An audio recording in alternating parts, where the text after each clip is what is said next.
세균에 감염이 됐다 이런 것들은 우리 몸과 전혀 관계없는 외부에서 들어온 거니까 구충제를 쓴다든가 항생제 이런 걸 써서 치료가 가능한데 암세포의 경우에는 이게 우리 몸 세포가 변한 거기 때문에 굉장히 어려운 거죠. 그래서 항암 치료를 하더라도 우리 몸도 같이 세포가 타격을 받고 이런 보통의 췌장암과는 좀 다른 예후도 굉장히 좋고 수술하면 완치도 가능한 그런 종양이었는데도 불구하고 스티브 잡스는 그걸 안 하고 나중에 수술 시기를 놓치고 그러다 결국 세상을 떠났는데. 안녕하세요. 저는 서울대학교 의과대학의 명예교수로 있는 정현채입니다. 저는 진료 현장에서 40년 진료를 했고 의과대학에서 교육, 연구 등을 하다가 2018년에 퇴직을 했고 지금은 이제 주로 죽음에 대한 강의를 해오고 있습니다. 40년 의사생활, 수많은 암 환자들을 만나고 발견한 공통점이 무엇인가요? 네, 저도 이제 암 환자이긴 한데, 그 암 환자들 보면 되게 처음 반응이 원망과 자책이 많죠. 원망은 신에 대한 원망. 왜 하필이면 내가 뭘 잘못했길래 암에 걸리나 이런 원망이 많고, 그 다음에 이제 자책은 후회죠. 내가 전에 술 많이 마셔서 암에 걸렸나 보다. 이런 등등. 그런 그 원망과 자책이 많죠. 그리고 암 진단 받는 환자들의 공통된 심정은 그 이외에도 암 진단 받을 때 여러 가지 얘기를 듣게 되죠. 5년 생존율이 어떻고, 항암 치료가 어떠고, 또 부작용이 이런 걸 다 얘기하는데 그런 건 머리에 하나도 안 들어오고 머릿속이 그냥 백지장 같이 하얘지더라. 이렇게 얘기하는 분들이 많습니다. 교수님도 암 판정을 받으셨었는데 그때 이야기를 해주신다면요? 네, 저는 2018년에 방광암 진단을 받았는데 저는 암 진단 받을 때 그런 자책이나 원망보다는 좀 당혹스러운 느낌이 많았죠. 왜냐하면 제 부모님 두 분이 부친은 제가 대학교 1학년 때 52세 나이로 급성 심근경색으로 돌아가셨고 어머니는 그보다 24년 뒤에 대동맥 박리라는 급성 심장질환으로 두 분이 다 똑같이 11월에 어느 날 가슴 통증이 나타나고 사흘 뒤에 돌아가셨어요. 부부는 혈연 관계가 없으니까. 그러나 그 사이에서 난 자식은 위험률이 더 높아지겠죠. 실제로 제 4살 위 형이 10몇 년 전에 대동맥 박리로 진단을 받고 응급수술을 받고 그랬는데 그래서 아마 저도 둘 중에 하나로 가겠다 이 정도로 생각을 했지 암 진단을 받게 되리라고는 예상을 못하고 있어서 좀 당황스럽고 하긴 했죠. 그러나 이제 제가 20년째 이제 죽음에 대한 공부를 해오면서 알게 된 건데 이것도 아마 제가 태어나기 전에 제가 미리 했던 계획의 일부일 수 있겠다. 이런 생각을 하게 됩니다. 교수님께서 암 판정 이후 가장 먼저 바꿨던 생활 습관이나 특별히 기억에 남았던 일들이 있으실까요?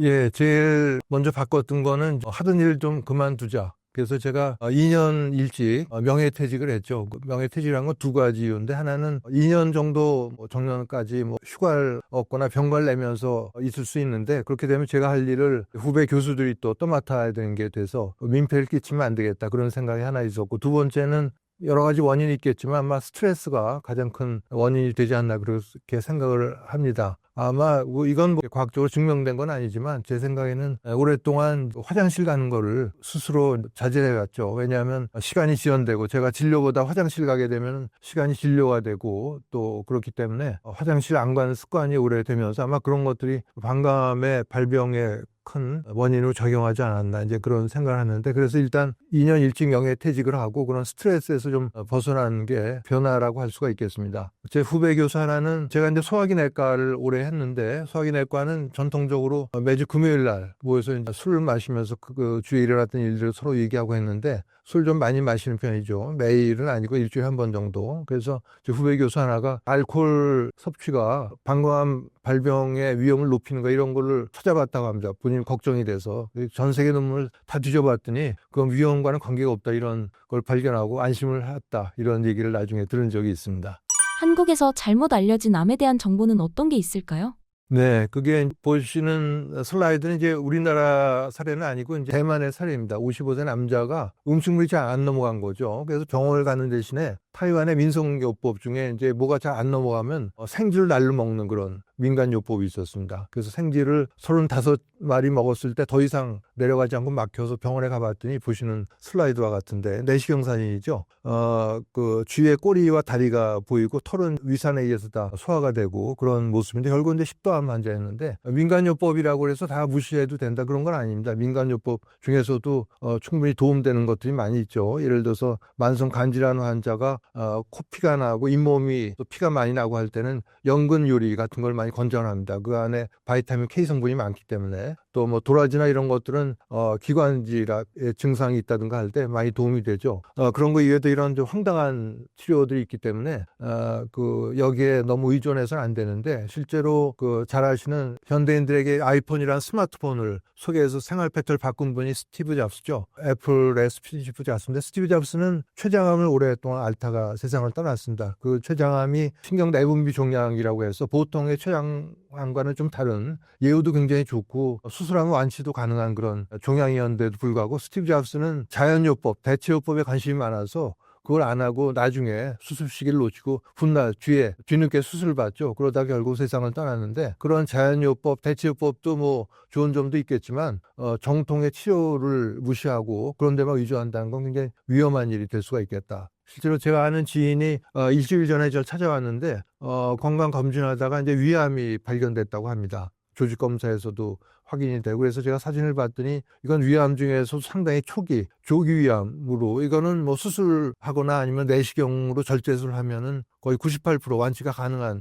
위암인데 이분의 반응이 자기는 수술 안 받고 자연요법, 대체법을 받겠다 이렇게 고집을 피워서 제가 그분을 설득하느라고 좋은 와인 2병을 같이 마시면서 설득을 했고 며칠 전에 3차 병원, 큰 병원에 가서 외과도 진료를 받고 앞으로 수술이나 이런 진료 일정을 잡았다는 연락을 해와서 제가 좀 안심을 하기도 했습니다. 그래서 한 20, 30년 전부터 암 정복을 붙인 여러 가지 프로젝트 이런 것들이 많이 진행이 되어 왔음에도 불구하고 암이 아직도 일인 거는 굉장히 여러 가지 어려운 면이 많습니다. 암의 특징을 제가 여기 사진에 보면은 암세포의 특징이 죽지 않는다는 거죠. 암세포는. 그래서 이제 우리가 실험실에서 이제 세포를 키워나가는 경우가 있는데 정상세포는 며칠 안 가고 다 죽습니다. 그런 암세포는 죽지는 않아요. 뭐 무한히 퍼져나가는 그런 특징이 있고 마구 불어나고 또 다른 장기로 퍼져나가서 그걸 우리가 전이라고 얘기를 하는데 마구 퍼져나가죠. 그러니까 사람으로 치면 남의 집을 무단 점거해서 닥친 대로 파괴하고 그렇게 되니까 그 장기는 정상 세포 기능이 상실이 되고 그렇게 해서 결국 죽음에 이르게 되는 게 암의 특징인데 그 암의 가장 고약한 중에 하나가 고칠 수 있을 때 초기에는 증상이 나오지 않습니다. 암이 초기에 다 증상이 나오면 아무리 죽는 사람이 없겠죠. 수술해서 완치가 가능할 텐데 초기에 완치가 가능할 때는 암이 진단이 잘 안 되고 있다가 진단하기도 어렵고 어느 정도 증상이 나타나서 해보면 이미 다 암이 온몸으로 다 퍼진 그런 경우가 많다는 게 그 암의 치료의 어려운 점이라고 할 수가 있겠습니다. 여러 가지 뭐 CT나 MRI나 이런 첨단 장비들이 많지만 그것도 암이 어느 정도 일정 크기가 돼야만 발견이 되는 것이죠. 그래서 저도 암 환자이긴 하고 벌써 암 수술 받는데 7년이 지났으니까 보통은 5년 지나면 완치 판정을 받긴 하지만은 암이라는 게 알 수가 없는 일이죠. 제가 아마 7년이 지났어도 가끔 그런 생각을 합니다. 제 몸 어느 구석에서 암세포들이 지금 세력을 귀합하고 있을지 모른다 이런 생각을 종종 하고 지내죠. 그래서 이제 우리 몸에도 사실은 이 슬라이드에서 보시는 것 같이 세포가 이상해질 때 이걸 발견해서 제거하는 경찰과 같은 역할을 하는 우리 몸에 조직이 있습니다. 세포들이 있는 거죠. 우리 몸에 다 퍼져 있는 게 이제 혈관이 있고 림프관이 다 퍼져 있고 이런 건데 이제 그런 게 어느 시점을 벗어나면은 작동을 못 하게 됩니다. 그래서 제일 어려운 이유 중에 하나는 이제 예를 들어서 기생충에 감염이 됐다, 세균에 감염이 됐다 이런 것들은 우리 몸과 전혀 관계없는 아주 외부에서 들어온 거니까 그건 뭐 구충제를 쓴다든가 항생제 이런 걸 써서 치료가 가능한데 암세포의 경우에는 이게 우리 몸 세포가 변한 거기 때문에 굉장히 어려운 거죠. 그래서 항암 치료를 하더라도 암세포만 타격을 받는 게 아니라 우리 몸도 같이 세포가 타격을 받고 이런 데 따른 어려운 점이 아마 그 암을 정복하기가 어려운 큰 이유 중에 하나라고 생각이 됩니다. 암 환자로서 암이 재발한다면 교수님께서는 어떻게 하실 계획이신가요? 그것도 제가 늘 생각하는 문제인데 먼저 이 슬라이드를 보시면은 이분은 이제 42세 남자분이었습니다. 한 15년, 20년쯤 된 제가 경험했던 사례인데 이분이 지방에서 한 5시간 정도 앰뷸런스를 타고 서울로 왔습니다. 그 서류를 봤더니 3개월 전에 12장 암으로 수술을 받았는데 그 뒤에 이제 암이 다른데 폐에 이제 전이가 된 그런 게 발견돼서 이제 말기암이 되니까 지내오다가 이 환자분이 생각해 보니까 서울에 가면 혹시 신통한 획기적인 치료가 있을지 모른다 그러고 찾아온 거죠. 5시간 동안 숨을 헉헉거리면서 제가 근무하던 서울대학병원 도착을 했는데 사진을 봤더니 이미 다 왼쪽이 정상이고 오른쪽이 환자분의 사진인데 뭐 하얀 점 같은 것들이 다 이 암이죠. 암덩어리가. 정상 폐조직은 별로 남아있지 않고 다 암이 다 퍼져 있으니까 얼마나 숨이 찼겠어요. 그런 상황에서 서울에 도착했는데 아마 제가 저런 상황이 된다면은 생각을 달리해야 되겠죠. 저런 상황이 됐을 때 며칠 더 살겠다고 병원을 들락거리면서 결국은 더 이상 해줄 게 없다 이런 얘기를 듣고 그때까지 시간을 낭비하는 것보다는 남은 얼마 안 된 시간을 알차고 유효하게 또 제 삶을 정리하는 데 써야겠다 이런 생각이 많이 있습니다. 특히 저런 사례를 접하고 나서 특히 그런 생각이 많이 들게 되죠. 그분은 이제 귀갓길에 연락이 왔는데 너무 숨이 차서 가까운 종합병원에 잠시 입원했다 거기서 사망을 했죠. 고향에 가지 못하고. 네. 육체가 멈춰도 의식이 계속된다라는 주장, 과학적으로 얼마나 근거가 있나요? 그렇죠. 그게 중요한 내용인데 이게 2015년에 미국 애리조나 투싼, 우리나라에 뭐 투싼이라는 이름의 자동차도 있지만은 투싼에 국제대회 명망 있는 과학자와 또 의사들이 모여서 이런 선언을 합니다. 선언에 제목을 붙이면 의식의 독립선언, 뇌로부터의 독립선언이라고도 할 수가 있겠고 또 불멸선언을 한 거죠. 그래서 이 과학자들은 모임의 목적을 밝힙니다. 왜 우리가 모였냐? 그거는 우리가 죽을 때 무슨 일이 일어난지 좀 알아보고 이를 임종기 환자, 죽음 임박한 환자가 좀 품위 있는 죽음을 맞도록 옆에서 좀 자비롭고 인도적인 돌봄에 적용하고자 합니다. 이런 목적으로 모였다고 밝히면서 11개의 선언문을 공표합니다. 이 선언문은 그 엑스플로러 학술지 2016년 판에서 직접 찾아보실 수가 있는데 이 선언문을 11개 선언문을 의역해서 한 문장 요약하면 이렇게 됩니다. 우리의 의식은 뇌 같은 특정한 곳이나 특정한 시간에 한정되지 않고 육체의 죽음 뒤에도 계속 존재한다. 이런 선언을 했는데 이 과학자들은 이런 선언을 하게 된 배경으로 5가지의 근거 중심의 학문 때문에 이런 선언을 하게 됐다고 밝힙니다. 그 에비던스 베이스죠. 의학의 대세는 근거 중심의 학문이라고 할 수가 있겠는데 첫 번째가 근사체험. 근사체험이라고 하는 거는 뭐 교통사고를 당했다든가 물에 빠져 익사 직전까지 갔다든가 해서 그런 그야말로 이런 우발적 사고로 절제절명의 순간에 달하면서 하게 되는 체험입니다. 뭐 심장이 멎기도 하고 그러다가 심폐소생술로 살아난 사람 중에 일부가 이런 체험을 하게 되는데 10 내지 20% 정도가 이런 체험을 합니다. 자기가 죽어있던 동안에 뭔가를 보고 듣고 하는 체험 또 거기에 대한 기억을 얘기를 하는데 그게 근사체험이고 이건 뭐 이제는 전 세계적으로는 뭐 수천 건 뭐 그 수만 건 이상의 그런 데이터가 축적이 돼 있는 거죠. 두 번째는 삶의 종말 체험, 데스베드 비전이라고 하는 거는 뭐냐면 죽음이 임박했을 때 그 환자의 먼저 죽은 가족이나 친구가 마중을 나오는 그런 현상을 얘기를 합니다. 근데 이건 아마 뒤에서 또 얘기할 기회가 있기 때문에 그때 또 얘기를 드리기도 하고요.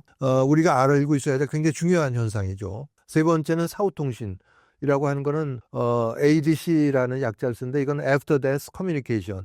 이게 뭐냐면 가족 중에 누가 죽고 나서 뭔가 메시지를 계속 보내는 걸 얘기를 합니다. 그러니까 동양서양 대표적으로는 나비와 무지개가 많이 등장하는데 그러니까 고인이 나비를 변했다는 게 아니고 나비를 통해서 메시지를 보내는 걸 얘기를 합니다. 그러니까 엄동설한 한겨울에 나비가 날아다닐 때가 아닌데 제사상에 갑자기 나비가 날아든다든가 또 바다 한가운데 떠있는 배에 나비가 출현한다든가 이런 것들이죠. 또 무지개가 뜰 상황에 앉아 갑자기 무지개가 피어오른다든가 또 요즘 우리나라 사회를 보면은 현관 센서 등의 오작동도 많습니다. 현관 센서 등이라고 하는 거는 잘 아시다시피 현관문이 열려야 불이 켜지는 건데 가족 중에 누가 죽고 나서 문이 열리지 않았는데도 센서 등이 계속 켜졌다 꺼졌다를 반복을 하게 됩니다. 그러다 어느 시점부터는 싹 없어지게 되는데 이거는 가족 중에 누가 죽고 나서 남 가족들한테 내가 잘 있다는 걸 알려주기 위한 그런 메시지가 되겠습니다. 이걸 연구한 미국의 빌 구겐하임이라는 분이 두 발로 뛰어다니면서 2, 3천 건 이상의 사례를 모아서 이걸 학회에서 발표하기도 했는데 이분은 이런 수많은 사례를 모으면서 12가지 타입이 있다고 나눠놨습니다. 기억나는 것이 후각적 사후통신도 있는데요. 어느 고3 아들을 떠나보낸 어느 어머니가 보내준 그런 사례입니다. 그 아들이 생전에 원두커피를 굉장히 좋아했다고 하는데 아들이 죽고 나서 몇 달 지나서 아들 방으로부터 원두커피의 향이 흘러나왔다고 그래요. 밤 11시 반부터 새벽 5시까지. 그런데 그 시간에 야밤에 어디서 주변에서 뭐 커피를 끓일 때도 없고 한데 중요한 건 이 어머님만 그 냄새를 맡은 게 아니고 남편하고 애들들도 똑같이 맡은 거죠. 그러니까 어느 한 사람의 착각이나 뭐 이런 게 아니고 실제로 일어났던 현상인 걸 알 수가 있습니다.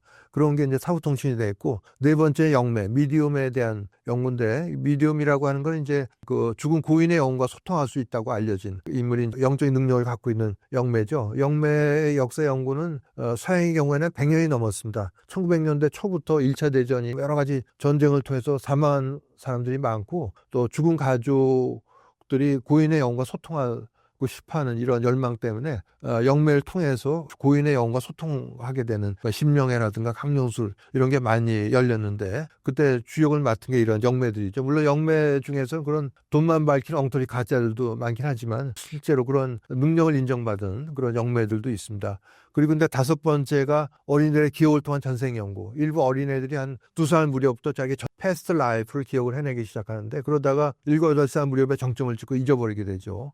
이거에 대한 데이터를 가장 많이 갖고 있는 게 미국입니다. 버지니아 의대 인지과학연구소에서는 실제 검증 이런 사례가 보고가 되면은 그쪽으로 급파돼서 거짓말한 건 아니지 사기친 건 아니지 이런 거를 다 조사를 한 거죠. 여기 특히 어린이들을 강조한 거는 예를 들어서 뭐 최면을 통해서 봤더니 500년 전에 뭐 어떤 사건 로마 시대 때 뭐 이런 건 우리가 검증을 할 수가 없습니다. 그걸 어떻게 확인할 수가 있겠어요? 그러나 어린이들의 기억 중에는 수년 전, 십수년 전의 기억들이 있고 거기에 관계된 인물들이 전부 생존해 있기 때문에 얘가 하는 얘기가 진짜인지 아닌지를 다 증명을 할 수가 있는 거죠. 검증을.